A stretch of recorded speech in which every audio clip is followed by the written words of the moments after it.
राजा विक्रमादित्य अपनी वीरता और न्यायप्रियता के लिए प्रसिद्ध थे।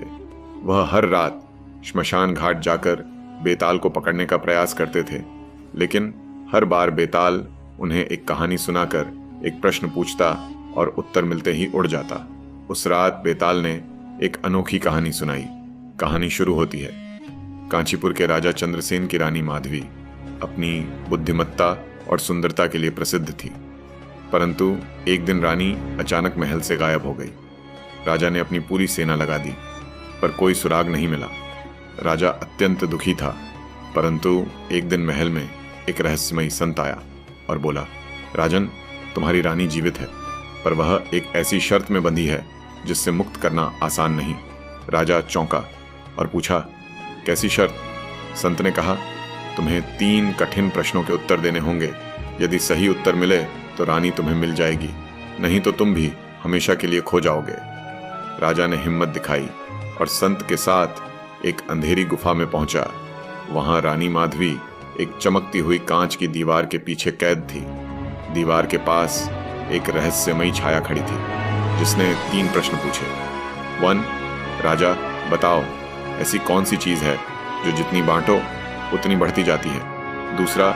कौन ऐसा इंसान है जो जीते जी मर चुका होता है? 3. अगर एक राजा न्यायप्रिय हो लेकिन अपनी प्रजा से घृणा करता हो तो क्या वह सही राजा हो सकता है? राजा विक्रमादित्य इस कहानी को ध्यान से सुन रहे थे। बेताल ने पूछा, राजन, यदि तुम इन प्रश्नों के उत्तर जानते हो और फिर भी नहीं बताए तो तुम्हारा सिर फट जाएगा। बताओ, राजा चंद्रसेन ने क्या उत्तर दिए होंगे? विक्रमादित्य ने उत्तर दिया, 1. वह चीज है ज्ञान, जितना बांटो उतना बढ़ता है। 2.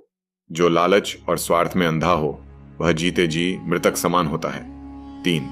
जो प्रजा से घृणा करता हो वह कभी न्यायप्रिय राजा नहीं हो सकता। जैसे ही विक्रमादित्य ने उत्तर दिए, बेताल जोर से हंसा और फिर से उड़ गया। लेकिन कहानी का असली रहस्य अभी बाकी था। राजा चंद्रसेन ने जब गुफा में यही उत्तर दिए तो दीवार गायब हो गई और रानी माधवी वापस लौट आई। लेकिन जैसे ही राजा ने उसे छूना चाहा, वह धुएं में बदल गई। संत मुस्कुराया और बोला, राजन, यह रानी नहीं, तुम्हारी माया थी। सच्ची रानी तो महल में ही थी, पर तुमने अपने भ्रम में उसे खो दिया। राजा विक्रमादित्य ने कहानी सुनी और सोचा, क्या कभी सत्य और माया में फर्क किया जा सकता है? अब बेताल ने पूछा, राजन, क्या राजा चंद्रसेन सही था या उसने भूल की? विक्रमादित्य सोच में पड़ गए। क्या सही उत्तर है